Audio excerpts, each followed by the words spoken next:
কিছু লোক দেখবেন পরীক্ষা আসলে নামাজ পড়ে। আছে আছে জেনজি আওয়াজ করা এরকম আছে? এই কমন পড়ে গেছে, কমন পড়ছে। দেখবেন পরীক্ষার সময় নামাজ পড়ে, পরীক্ষাও নাই নামাজও আছে। এরকম কিছু লোক আছে অসুস্থ হলে আল্লাহরে বড্ড ভালোবাসে, আল্লাহরে খুব ডাকে।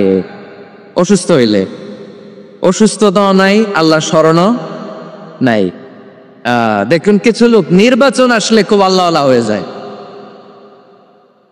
তখন দেখবেন মাথার মধ্যে হেজাব লাগায়, পাঞ্জাবি লাগায়, আল্লাহ আল্লাহ হয়ে যায়। নির্বাচনও নাই, এরপরে আল্লাহর কথাও নাই। আছে না নাই? না, এরকম হওয়া যাবে না। সব সময় আমরা আল্লাহরে ডাকবো, বিপদে আপদে সব সময় ভরসা রাখবো আমরা একজনের উপর। আওয়াজ করে বলেন তিনি কে? এ কথায় আল্লাহ তাআলা আমাদের চোখে আঙ্গুল দিয়ে জানিয়ে দিলেন, ফাইযা রাকিবু ফিল ফুলকি দা'উল্লাহা মুখলিসিনা লাহুদ্দিন ফালাম্মা নাজ্জাহুম ইলাল বাররি ইযা হুম ইউশরিকুন। আল্লাহ বলে একদল লোক আছে, তারা যখন নৌযানে চড়ে, জলযানে চড়ে, সাগরের মধ্যে যখন জাহাজে চড়ে, লঞ্চে চড়ে, তারা যখন তুফানের সম্মুখীন হয়, তখন তারা আল্লাহরে বড্ড বেশি ডাকে, একান্ত ভাবে ডাকে, বিশুদ্ধ চিত্তে ডাকে। আবার তুফান থেকে তাদেরকে সেফ জোনে নিয়ে, নিরাপদ জোনে নিয়ে যখন বন্দরে আমি আল্লাহ তাদেরকে বেরিয়ে দেই, ওই লোকগুলো আবার আমি আল্লাহর সাথে শিরিক করে। এরকম আছে না নাই? জাহাজে উঠছে, সাগরের মাঝখানে তুফান, ওই সময় দেখবেন আল্লাহ কারে কয়। এই কথা তো আপনাদেরকে বোঝানো সহজ, আপনারা তো নদীর দেশের মানুষ। লঞ্চে চড়েন নাই কারা কারা দেখি? লঞ্চে চড়ছেন? হ্যাঁ, লঞ্চে চড়ে নাই এরকম একজনও নাই এখানে। আচ্ছা, লঞ্চে উঠছেন কে কে দেখি? মাশাআল্লাহ মাশাআল্লাহ মাশাআল্লাহ, ঠিক আছে, আপনাদের বোঝানো সহজ। আচ্ছা, লঞ্চে উঠে তুফানের সম্মুখীন হয়েছেন, জলোচ্ছ্বাস সবাই?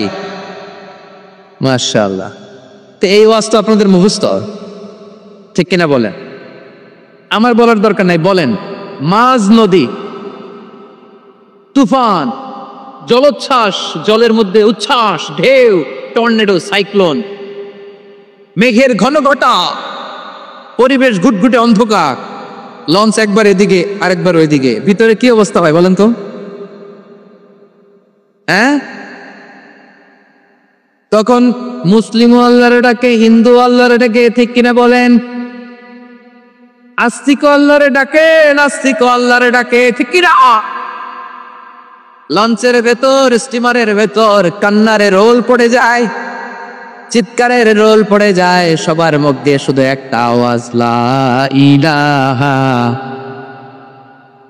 লা ইলাহা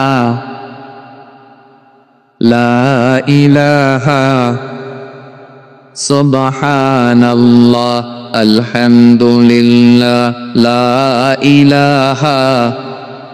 আল্লাহ নামের জিকির করবে যারা, আল্লাহর কাছে প্রিয় তারা।